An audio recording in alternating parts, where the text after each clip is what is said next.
Previously on Season 1, Helen and Ella shared their last episode together. The two went their separate ways. The girls shared a tearful goodbye. Helen flew off to Hollywood to become a dancer. Ella took on the job of producer, screenwriter, editor, head of research department, head of the creative team, main camera operator, lighting manager, makeup artist, and janitor. Now enough dilly-dallying, on with the show.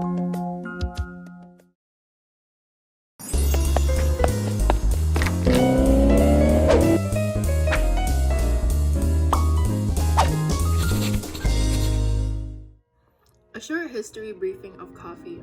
The coffee plant was first discovered in Ethiopia in the 11th century. The fruit in which the plant produced was boiled in hot water. The beverage was believed to have medicinal properties. It wasn't until 1555 when the coffee plant was made into the familiar beverage that we know today. With coffee introduced to Istanbul, a new way of preparing the drink was created. As many are familiar with the method in present times, in the Ottoman Palace of Istanbul, the beans were fire roasted, finely ground, before being cooked in water over a charcoal fire. Now coffee is a staple in thousands of people's morning routine. In simple terms, the beverage, pure black coffee with no cream or sugar itself, is made out of water and the essence of coffee beans. But we can dive into the chemical compositions of the well-known energizer. There are hundreds that make it up, but here are notable several. The coffee beans in coffee produce quinic acid, its chemical formula being C7H12O6. This is what gives the acidic taste of the drink. Purchasine is also a naturally occurring compound in coffee beans. On its own, it's foul-smelling, as it is also produced from the breakdown of amino acids in decaying organisms. Caffeine, as many know to be in coffee, is an alkaloid. With a chemical formula C8H10N4O2, it is known as trimethylxanthine. This chemical compound stimulates the central nervous system. Even more so, caffeine can be further broken down into three molecules: paraxanthine, which makes up 84% of it, theobromine, 12%, and theophylline, that makes up 4% of the caffeine compound. Chlorogenic acid is also a compound that is extracted from coffee beans. This highly adds to the unique, bitter, and sour taste of coffee, while also having hypolipidemic effects on the body. Trigonylene adds to the flavor profile much like chlorogenic acid. It gives coffee its subtle earthy and nutty taste. And of course, dihydrogen monoxide, or simply water. Along with that are also the beverage's aromatic compounds. Pyrazine, C4H4N2, creates an earthy aroma. Methanol, which produces a baked potato-like smell, and methanethiol, a compound that smells like cabbage or garlic. Here's a really neat experiment. Hi. Whoa! Now that we know a little bit more about coffee, here's a lab that can be done at home. So grab your gloves, lab coat, and goggles and head to the kitchen. Ooh!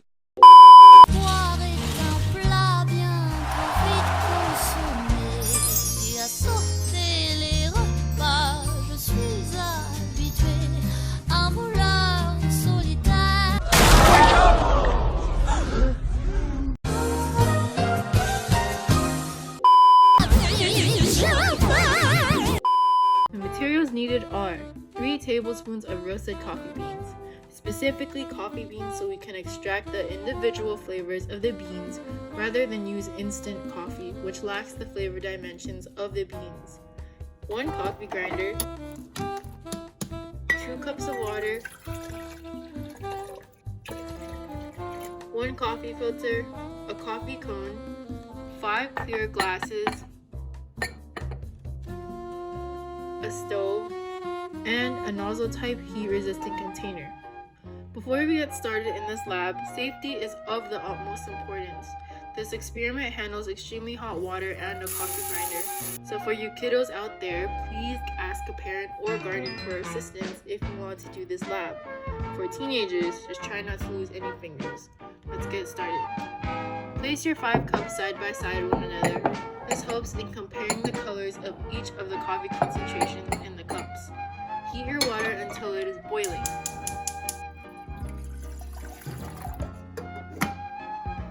While you wait for the water to boil, can begin to prepare the coffee beans. Taking your 3 tablespoons of coffee beans, place them in a grinder and make sure the lid is secure. Then press down and finely grind the coffee beans. To make sure you get a smooth powdery product, grind the beans in intervals and use a spoon to move them around. This ensures consistency. Once finished, place a coffee filter into the cone before transferring the grounds into the filter. When the water is done boiling, turn the stove off and carefully pour the water into the nozzled container. Be very, very careful, as you can severely burn yourself if you are not. Place the cone over the far left cup and pour water through it. Leave the cone on the cup for 30 seconds or so before moving it to the next cup.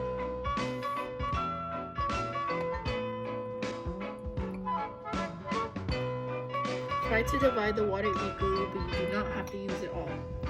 Continue doing this until you reach the last cup. Once done, you can throw away the grounds and set the cone aside. As you can see, each of the cups range in color and concentration. Next is to taste each one of them. It's recommended to have a notepad to record the different tastes from each cup.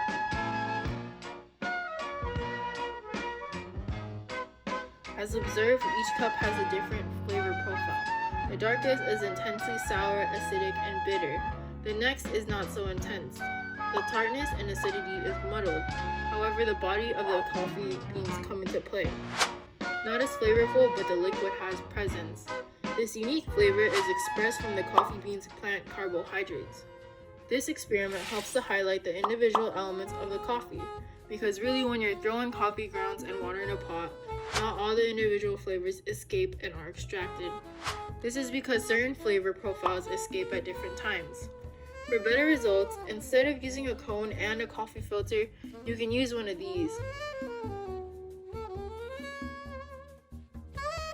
It's usually for soup, but with this you're able to submerge the grounds into the hot water as well. Just be sure to use tongs to prevent burning yourself.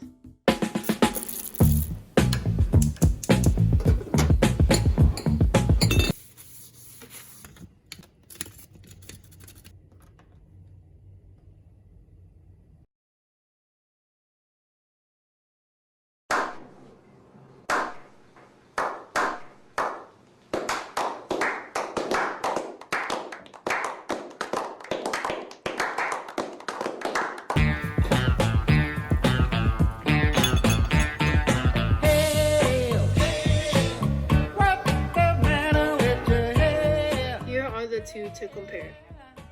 So with all these cups, you simply combine them all into one, add as much cream and sugar as desired, and there you have it, a perfect cup of coffee.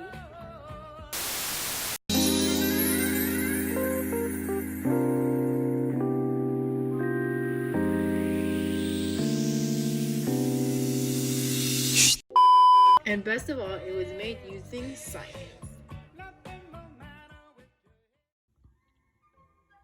Moving on, how does coffee react with the human body? Well, it's widely known by students who cram. Coffee has gained the reputation of being able to keep oneself up late at night. This chemical compound responsible for that is caffeine, due to its ability to stimulate the central nervous system. Scientists gave these tiny creatures a variety of psychoactive drugs. When given caffeine, the web structure was not affected, but the spinal behavior was. Caffeine is able to easily pass the brain's blood barrier, much like alcohol, nicotine, and antidepressants. Most drugs cannot bypass the barrier, or if they do, it is a very slow process. However, caffeine is a surprising exception and goes through the barrier quite easily.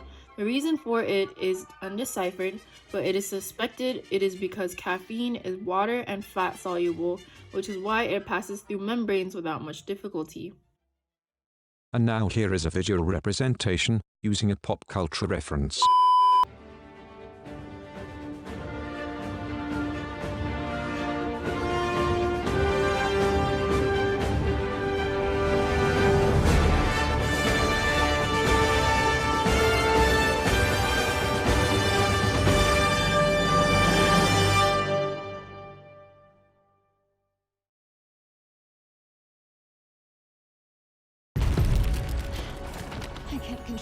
You're only my own.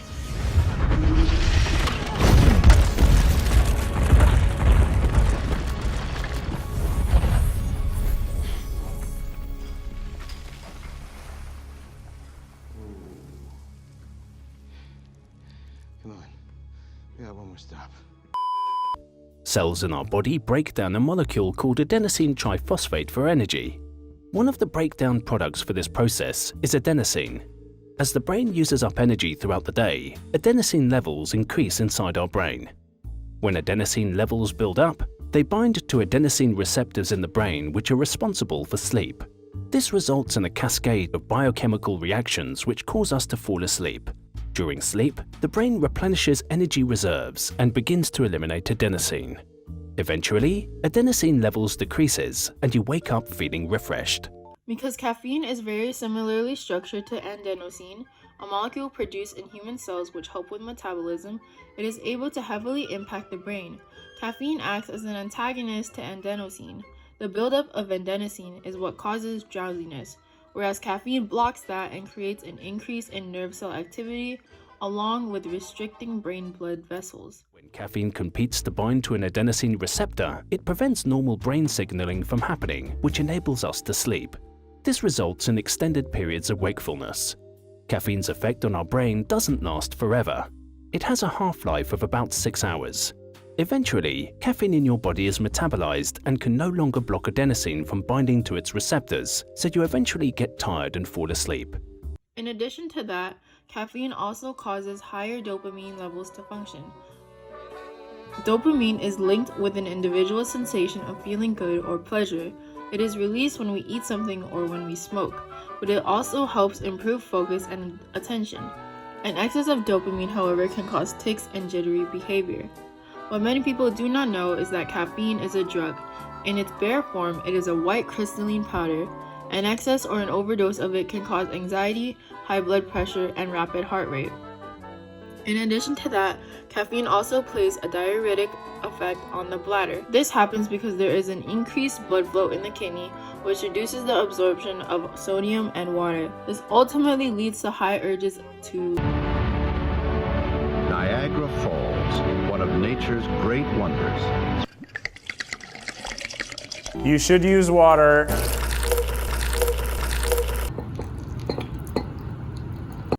If you're still confused, it essentially makes you have to go to the bathroom and do a number 1. Lastly, we'll end this episode with the focal point of the coffee bean itself and the roasting process.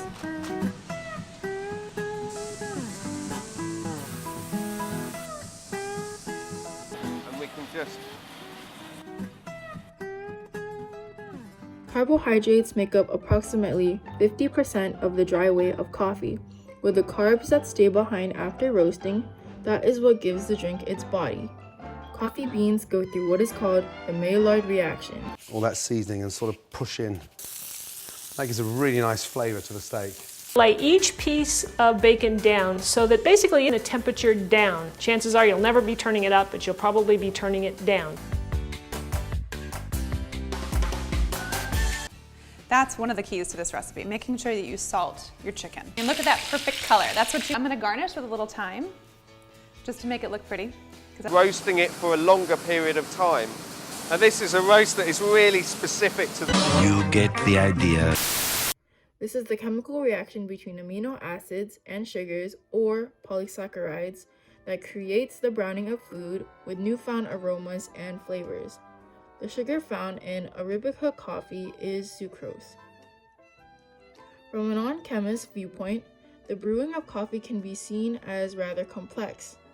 When the beans are roasted, carbon dioxide is created and pent up inside the bean.